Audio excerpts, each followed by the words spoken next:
Moms and dads, I bet you can relate to this email. Kirk, my son is just like the kids you described in your podcast. He comes home feeling defeated after school, feeling like he isn't smart.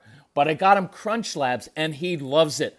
Building the new toy and watching Mark Rober makes him feel smart. And then he explains, talking a million miles a minute, like our kids do, all the cool science facts he's learned. It's like I get my real kid back when he's building his Crunch Labs toy.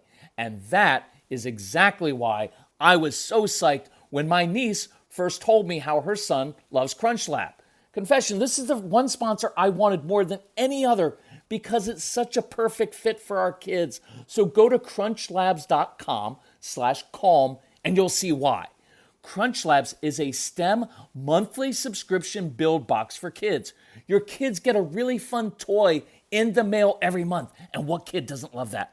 And then they put it together by watching a step-by-step video from former NASA engineer Mark Rober, where he teaches all the cool physics that make the toy work.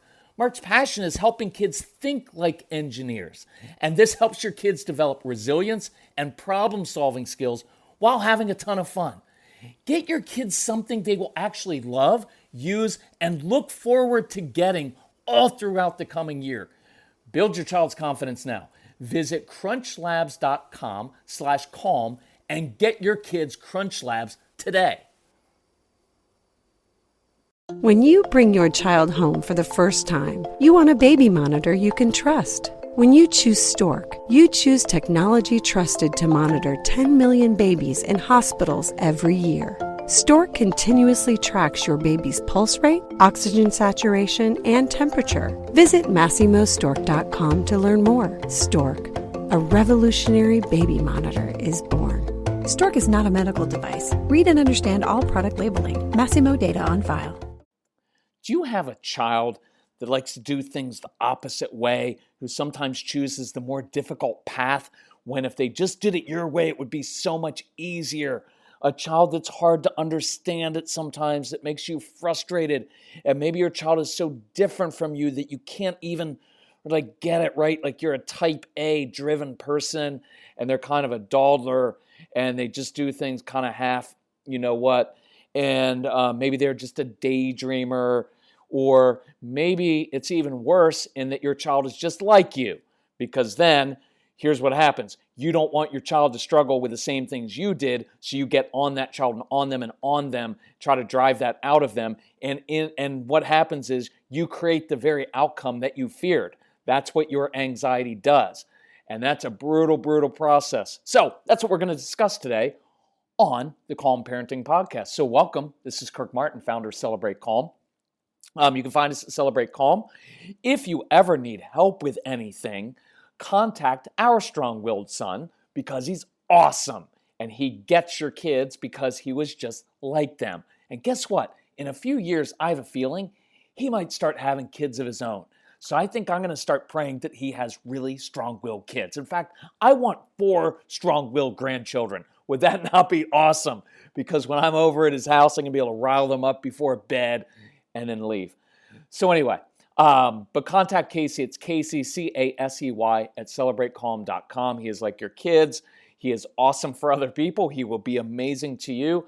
And we have had so many people since this whole COVID thing struck that are stressed out, that are contacting us. And I read almost all of his replies, just about everything that comes through email through us. I read, because this is not our business. It is not a job. It is our passion, is what we love to do. And I get so much joy out of watching how Casey interacts with people. So if you ever need anything, contact him. He'll take very good care of you. So I want to jump into this. I hope that if you're enjoying these podcasts, that you will please share them with other people. 2 other quick things, and then we'll jump into this. One is I encourage you. I just did this podcast on another platform. It's a Calm Christian Parenting platform, where we get into more spiritual stuff. But it's really interesting. Give me just a sec, take this drink. So, because I'm not technical enough to hit the little pause button there, so sorry about that. And you know what it is, partly, is many years ago, I had to break that perfectionism trait in me. because I do have that. I want everything to be done just so, and perfectionism. And so it would drive me crazy and my family crazy. And so I just determined along the way, look, I'm just going to practice imperfection, because that's what you have to do to overcome things. You have to practice this and really come face to face with your issues. And so now, rather than doing everything perfectly, I allow myself to be imperfect, because if you can't deal with a little bit of imperfection listening to us, then you're a freak. And so you need to learn how to deal with my imperfection, right? So for some reason, I've got something in my throat, which is awesome when you're just starting a new podcast. So I did this podcast on what happens when kids reject your faith. And the really interesting thing is I've got more feedback from it from non-religious people than Christian people.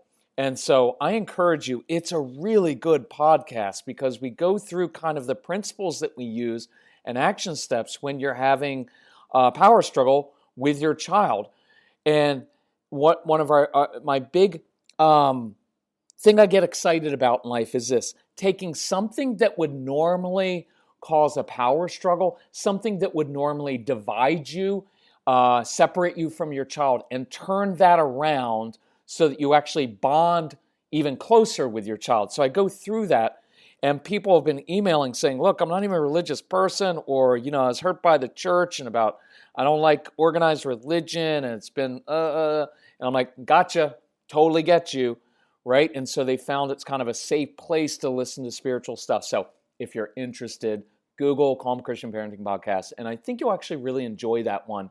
It's one of my favorite ones I've done. So let's dig into this. I want to give you a little caveat. This is going to be a tough message, and I want you to know I don't do blame and guilt.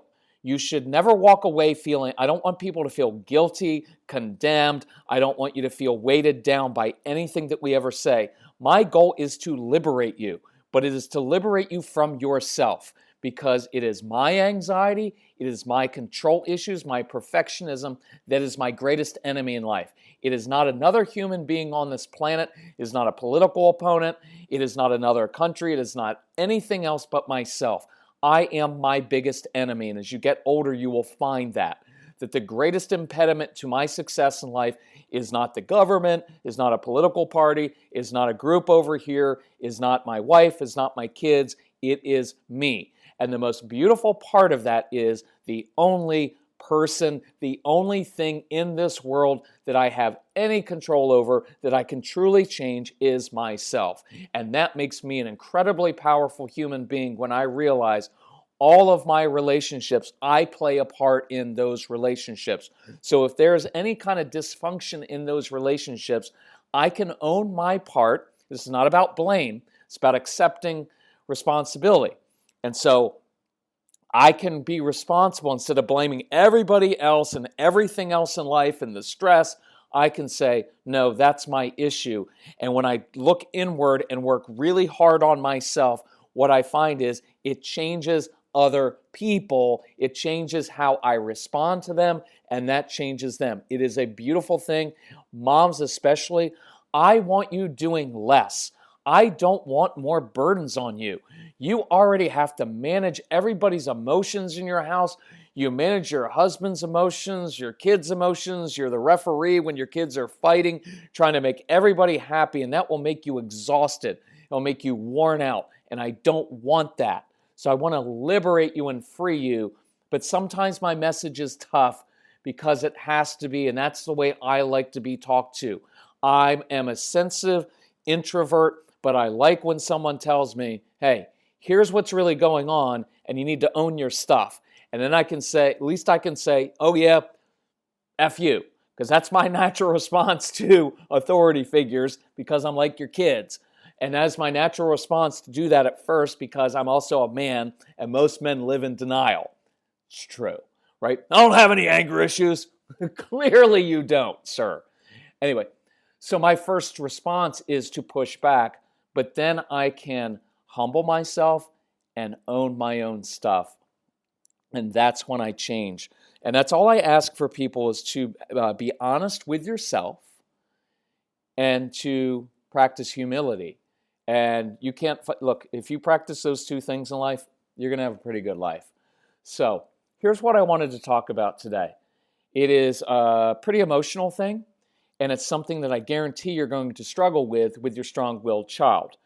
I was a very competitive athlete growing up, just a very competitive kid, probably trying to prove some things to my dad to get his acceptance that I never got. And so I'm really competitive. So I remember this day that was a very emotional day when the realization hit me that I had to accept my son, that I had to accept Casey as he was. I was at an ice rink. Casey was playing ice hockey, and we were in Ashburn, Virginia. I remember this day. It was about 16 years ago. He's about 10, 11 years old, and I was on the south end of the ice rink. It was ice rink number 2. That's how clear this is to me. He's playing defense, and a kid on the opposite team skated around him, scored a goal, and my son goes over to the kid and says, "Hey, nice goal." I was furious. I was down on the glass right around the rink, and I was banging on that glass and hitting my fist against my palm saying, "You've got to put that kid's head right into the glass next time. You don't let him score on you and say, 'Nice goal.' Next time, you better let him know you come into my side of the rink, I'm putting you down." That was as I was starting to learn the whole calm thing, right? But I was yelling at him, and I was livid at what he had done. And so I'm pacing down there. And I was just learning how to change back then and process all of this. And it hit me like a ton of bricks. I remember like it was yesterday. And I remember thinking, my son just doesn't have the killer instinct. He's not me. That's not who he is, and that's not who he will ever be. And I remember going through a series of emotions, and the first emotion was my own. It was selfish. He's kind of a disappointment. I wanted a competitive kid who does that. Plus, there's a cheapness part of it. I was paying like $3,500 a year for him to play travel ice hockey, and he wasn't putting in effort. By the way, if you get the No BS program that you have, I'll save you a lot of time and money. Your kids are not going to practice at sports. They're not going to practice their musical instrument. They're not. And I'll tell you why later or on the program, but they're not going to do it. So just know that. You don't have to like it, but it's just the way that it is. And so it hit me that he's not like me. And no matter what I did, I wasn't going to change his very nature.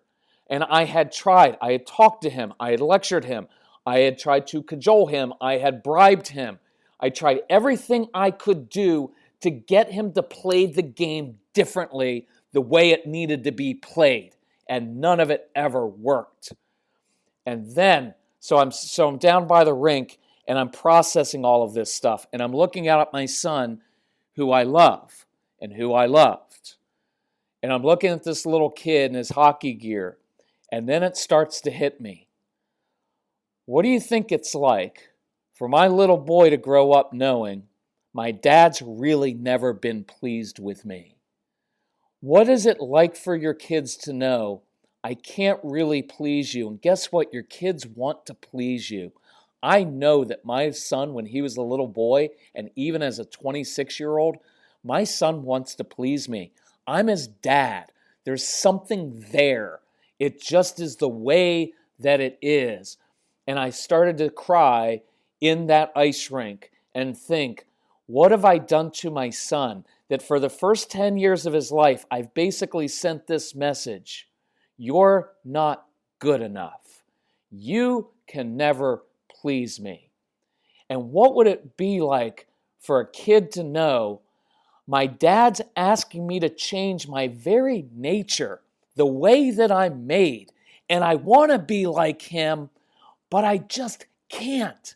It's not in me. And it started to hit me. What have I done to this relationship? And what kind of awesome kid do I have that he hasn't looked me in the eyes and said, "Dad, you know what? Go F yourself." Because that's what he should have said to me. Now, should he have said that? No, because I would have pounded the crap out of him. But, because he's right, and you know what I mean by that. But he had every right to say that. But you know why he didn't?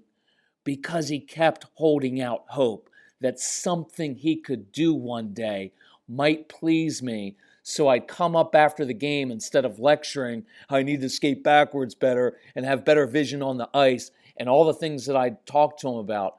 Instead, one day what he was looking for is for me to come alongside him after a game and put my hand in his hair and rub his hair and said, "Proud of you, son. I'm proud of you." That day didn't come. And then the next wave of emotions hit me. And you know what I thought? I do know what that feels like, because that's how I felt toward my own father. My dad died never having told any of his 4 sons, "I'm proud of you, son."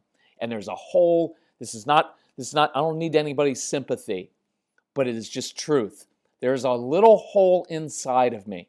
I'm a fairly confident guy. I've done a lot of things in life, and I'm very happy with my station in life and where kind of how we've done some things, right? So it's not a boo-hoo thing here.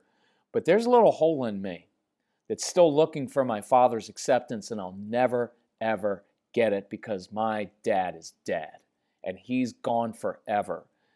And I will tell you, whether you're a mom or you're a dad, if you do not learn to accept your child on a deep, deep level, you will regret that, and it will cause problems. And that will travel through generations of your family, and it will cause anger, power struggles, and a lot of harm unless you change that pattern. And the good news is you can change that pattern. That's the beautiful thing of this message. Look, most of Celebrate Calm is not about just getting your kids to behave.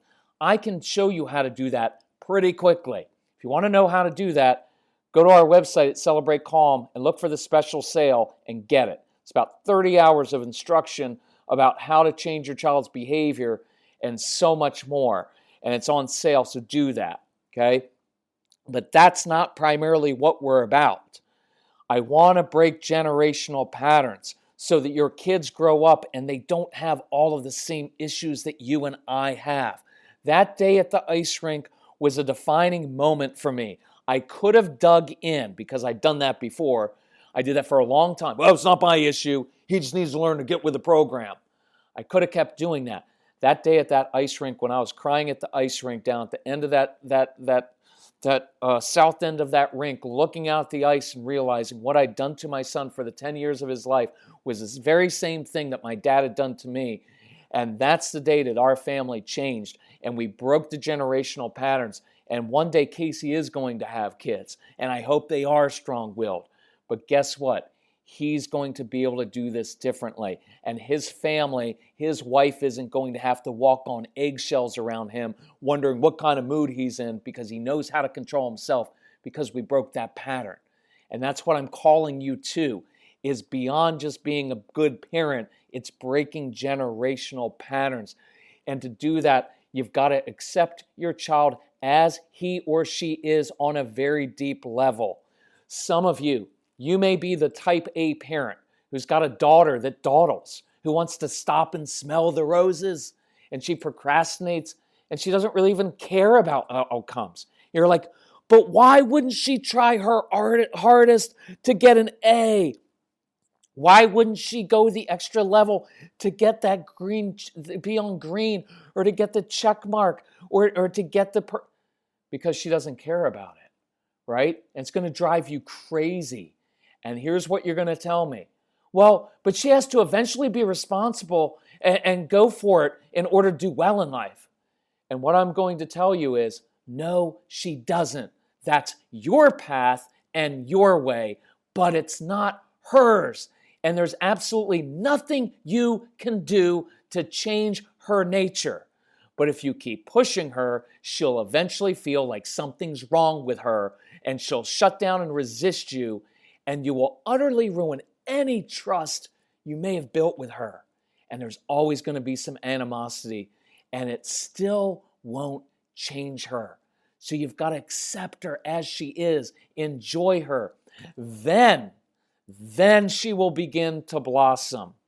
then, and watch how this works. It's a really interesting process because watch what happens. Your child will be motivated. They will try new things. They will push themselves, but only when you stop hovering over them, correcting them, pointing out how they're doing it wrong, pointing out how they should just try harder. You should do everything to the best of your ability, right? Because what they know is they can't please you. And one of our core principles is when we step back as parents, it gives our kids space to step up and be responsible for themselves. When we step back from controlling and micromanaging and pointing out everything that's wrong, it gives them some space to try things, to touch the hot stove, to fail, to do things. But as long as we're there hovering, they're just going to shut down because what they know is, why would I try? Because you're just going to point out that I didn't do it to the best of my ability or the way that you want me to do it. And I use this analogy a lot. What if I were to come over to your house and follow you around for like half a day and point out every single thing that you could have done better? What if I followed you around for 24 hours and said, you know what, you could have done better with that meal. You could have done better with that project you just turned into your boss. You could have worked a little bit harder on that. You could have put some more care. Maybe you didn't respond to your child the right way. What if I did that? Thing after thing after thing, you would hate me. And you would say, back off. And that's what your kids are kind of saying is back off and give me some space and just accept who I am. I'm not you, right? If they had the maturity, they would say, Mom, Dad, I know what you want. I know what it takes to be successful in life because I've seen you do it. I've seen it. But I'm not going to do it your way.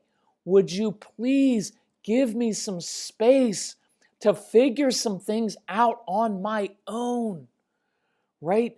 Because I'll do it. And you've got to give them that space, but you've got to accept them as they are right now. And that's your own anxiety and control issues. So I'm going to implore you with this. Please stop. Stop trying to motivate, entice, change your child. Stop trying to bribe them and trick them and do whatever you can to get them to be different, right? They're not motivated by the same things as you. And look, some of you are project your own stuff onto your kids because you're an extrovert and you have lots of friends and you get a lot out of that.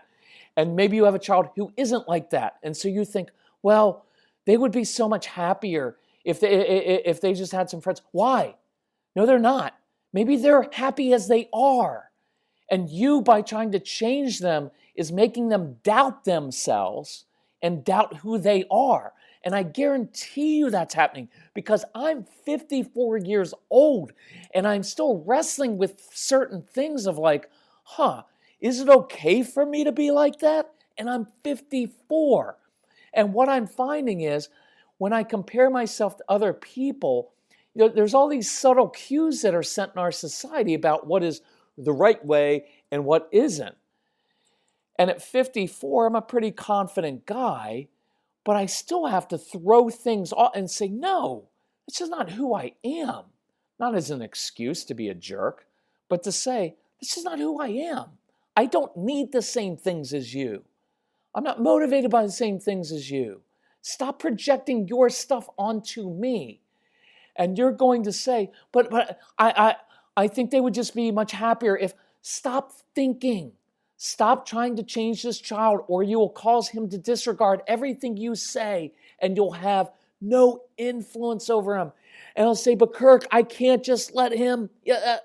Yes, you can. You can let go and stop it. You can focus on changing yourself. You can model what and who you want your child to become. But what if, see all of your anxiety? And I'll just say it one more time. Stop. What if your child literally does nothing? It's not like all of your lectures and comments and efforts for the last 4 or 5 or 9 or 14 or 17 years have motivated him. Maybe your child's been waiting for you to finally stop and accept him as he is and just enjoy him. Because I promise you, when you start doing that, he'll begin making progress in his own time. It's not going to be on your timeline. You've got to let that go. Please, I implore you with this. If you're struggling with this, go to celebratecalm.com. There's a little tab that says No BS. Get the No BS program. We've cut the price 66% so that we've made it so affordable so everybody can get it. There are 25 action steps to rebuild your relationship. Accepting your child as he is step number 5. It is a hard step, but I promise if you do this, you will have a new kid. You'll be a new family. You'll see this child in a different way. It is fantastic. It's $99, which is cheaper than one visit to a therapist's office, and we're going to change your family. Please work through the steps. Please do this because your child needs you to control your anxiety and accept them. We teach you how to enter in. Look, there's so many different things in here, and I'm just hitting on one step. But it's so important that we do this because I promise you, in their time, they will begin to do these things. I was just doing a phone consultation with a family because we're not traveling as much, so I can do a few more phone consultations. And there's a little tab on the website that we just put up. Usually we hide that because I travel so much, I don't have a lot of time for phone consultations, but there's a little tab called Call Kirk. So if you want to talk to me, we go through for 90 minutes, we'll figure all this stuff out. But we were talking about this, and they said, it's interesting, because this was a follow-up call, and they had said, when we stepped back and when we started really affirming, watch, this is important, spend the next week affirming who your child is now instead of spending all of your energy trying to make them who you want to be. I think I'm going to close on that. Let me say that again. For the next week, I want you to spend time affirming your child for who they are now. Right? Because look, I can guarantee you, your kids are goal-oriented, they're driven, they're persistent. They have all the good qualities inside of them that they need to be successful in life. They have those qualities, they just don't use them to do anything you want them to do. Right? So they're not going to apply that all the time to school or chores or anything you want. But when your kids care about something, nothing holds them back. They are intensely motivated, right? Your kids are not lazy. They just aren't motivated. You have to discover what they care about. And I promise you it's going to be something that you don't care about. You're going to have to enter in. I was doing a phone consultation with another family, and this was really cool. I try not to get off topic here, but this is cool. Hubby, and I'm probably going to do a whole podcast on this because it was a really cool call. But hubby doesn't like video games. Well, shocker, welcome. I don't like them either. But the kid loves video games. And I was like, I promise you, if one night you walk into that room where he's playing video games, sit down and say, I'm curious. What do you like about playing this game? What's the hardest part of this game? How do you overcome the challenges? How did you get so good at this? What do you like about this? What's the biggest challenge? And you start being curious about that game. Guess what? You're going to enter into that child's world, and I guarantee his face will light up, and he'll start talking to you, and he'll start listening to you. And I promise you, if you do that, you're not going to reinforce that it's good to play video games. I promise. It's the quickest way to get them off of video games. It's a cool process, but the point is, enter into things. And so affirm your kids for the choices for what they're doing now, who they are. Because as parents, our anxiety says, but I want them to do this, and I've got to get them, and if they don't learn how to do this, and we spend all of our time trying to change them instead of accepting who they are and saying, you know what, that was a really good choice you made the other night. You know what, I'm proud of you for doing that.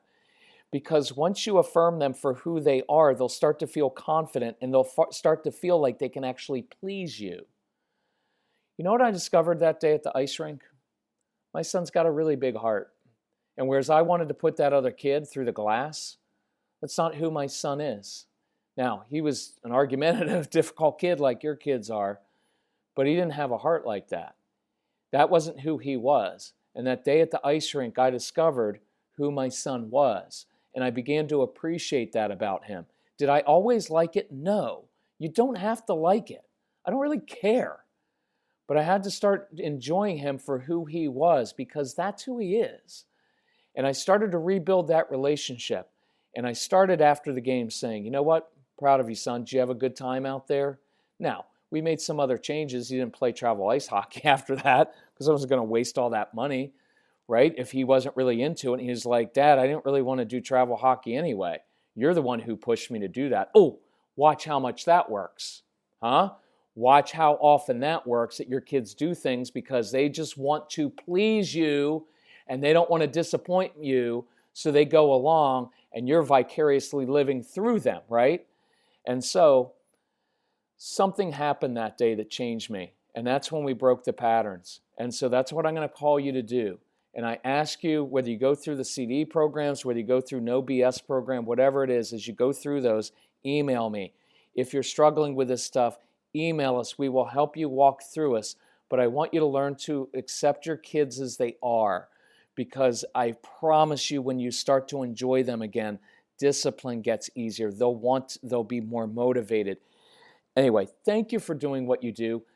Being a parent of a strong-willed child is a really difficult thing, but it is a huge, huge gift to you because these kids are going to work out of you your control issues, your anxiety, your perfectionism, all those things inside of you that needed to change. If you had a compliant, easygoing kid, it wouldn't cause you to grow up. This kid's going to cause you to grow up. By the way, that's why your marriage is there. You're married because it's a union of two independent, strong-willed, selfish people who are stuck together in a home, paying a mortgage, and raising a bunch of kids together. Guess what that causes? You can either grow up or you grow apart. And I want you to grow up. I want us all to grow up because the purpose of relationships is not happiness, it's transformation.